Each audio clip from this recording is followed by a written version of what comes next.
All right, get this. Overwatch 2 Season 13 is about to get spooky. And we are diving deep into all the details from Blizzard's announcement. And we're going to spice things up a bit with some analysis from the Omic Post too. Exactly. So get ready, because things are about to get interesting. You know, what I find really interesting is how Blizzard is mixing things up this season. Like, they've got the usual Halloween stuff, of course, but then they're also throwing in some pretty big changes. It's got me wondering, are they just experimenting, or is this a sign of bigger changes to come? Totally. I'm right there with you. And speaking of big changes, can we talk about Widowmaker's new Mythic skin? Oh, yeah. This isn't just a simple Halloween costume. We're talking about Widowmaker as a witch, and not just any witch, a witch whose look transforms as you play. Okay, now that's cool. Right. So she starts off with this novice witch vibe, you know, cauldron, potions, the whole deal. I can see it. But then, with each level, her look gets more and more intense until you end up with this incredible fiery final form. Seriously, a flaming witch hat on Widowmaker. Blizzard knows what they're doing. They totally do. They know how to play into that power fantasy.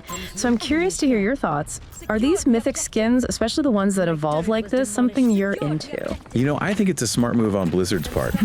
Mythic skins are already pretty rare and sought after by players. For sure.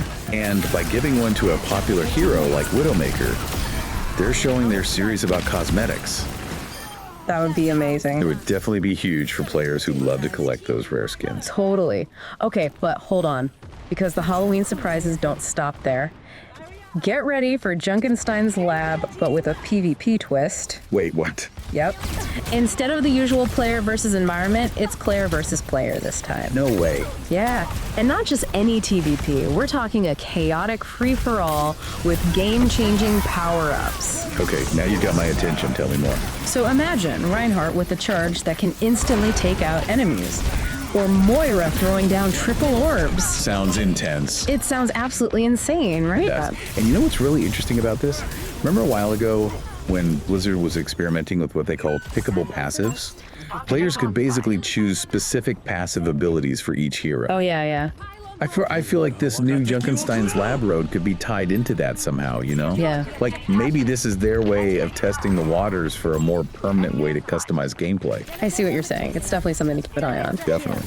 And while we're on the topic of shakeups, let's talk about map reworks. So we're not getting a brand new map this season, but 4 existing maps are getting some serious facelifts. Which ones? We're talking Circuit Royale, Dorado, Havana, and Numbani. Ooh, those are some good ones. And these aren't just minor touch-ups either. Blizzard's making some big changes, like a completely overhauling Numbani's airport, for example. It really makes you wonder, you know, could these major map reworks be a sign of things to come in future seasons?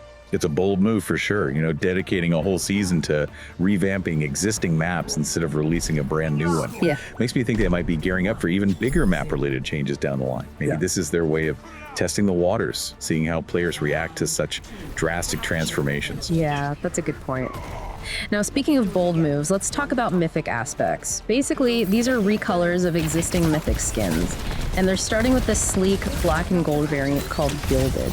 Oh, interesting. So the big question is, are these Mythic Aspects a cool way to personalize Mythic skins even further, or are they pushing it into cash grab territory? It's something a lot of players are talking about, especially with the whole debate surrounding Mythic skin value.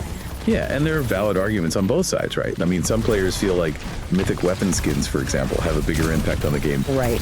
These Mythic Aspects, though, they're purely cosmetic, so it comes down to how much a player values those extra customization options. Totally. It's about finding that sweet spot between, like, aesthetics and actual gameplay. Right, striking that balance is something Blizzard is constantly grappling with, especially with these big, high-profile cosmetic additions. For sure.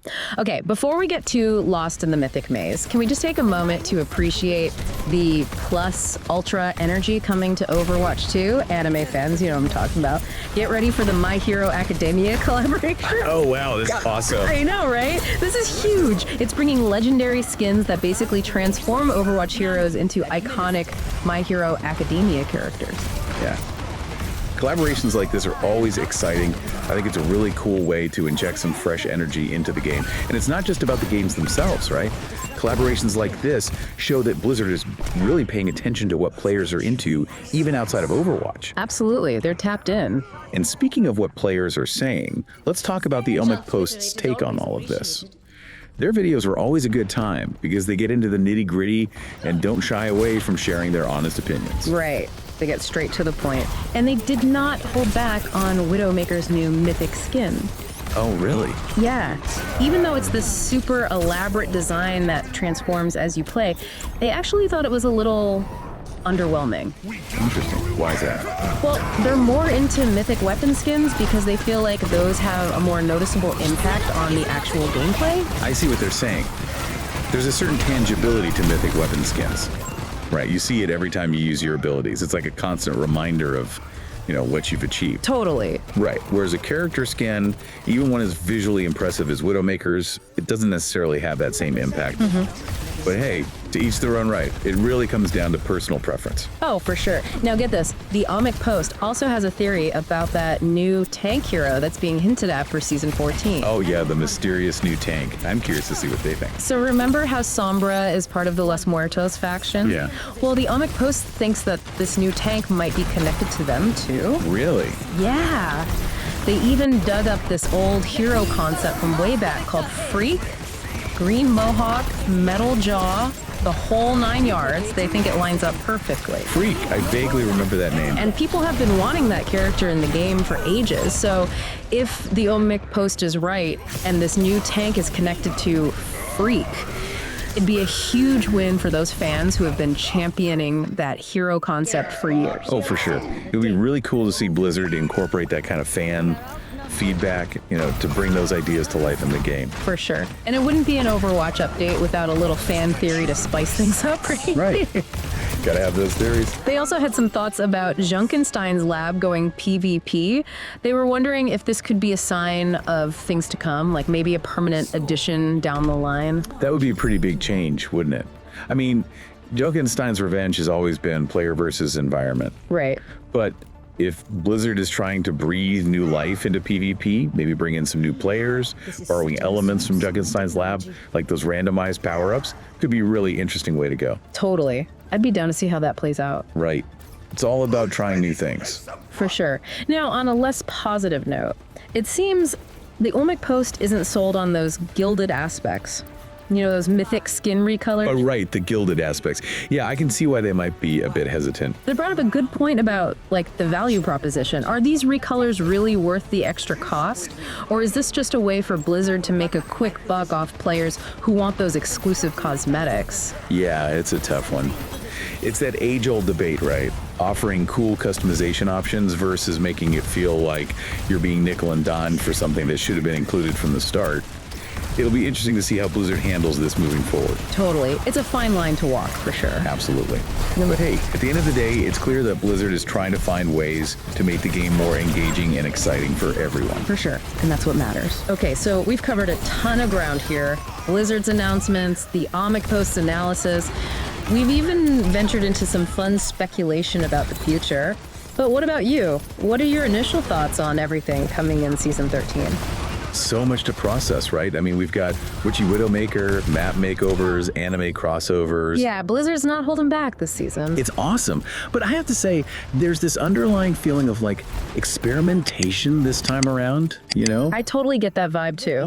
They're trying new things, pushing boundaries a bit. Exactly. And it makes you wonder, what does it all mean? What's the bigger picture here? Right. Are these just growing pains, Blizzard figuring out the direction of Overwatch 2 as they go? Or are these changes like Junkenstein's lab going PvP? Those massive map reworks, are these signs of a bigger shift in how the game is played? Such good questions. And honestly, I'm here for the ride either way. As players, I think we all want to see the developers keeping things fresh, trying new things, pushing those boundaries, right? 100%. Stagnation is the death of any game, Yeah. especially a live service game like Overwatch. Exactly. And speaking of fresh, remember how the OMIC post mentioned that Blizzard is exploring more cat-themed skins? The cat-themed skin. Apparently there's one in the works for Kiriko, and even a recolor of Sombra's black cat skin. Well, the DO say cats rule the internet. Right, it's true. And as a cat lover myself, I'm totally here for it. But it does make you wonder, what other, like, out there skin themes could we see in the future? I mean, we've got spooky, we've got anime.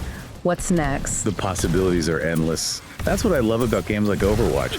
There's so much room for creativity, for self-expression through these cosmetics. It's so true, and that's what makes these deep dives so much fun, right? We get to unpack all the news, analyze the trends, speculate wildly. And hopefully spark some interesting conversations along the way. Exactly. And speaking of conversations, we want to hear from why. What out there skin theme would you like to see in Overwatch 2? Let us know in the comments. You never know, maybe your idea will inspire the next big thing.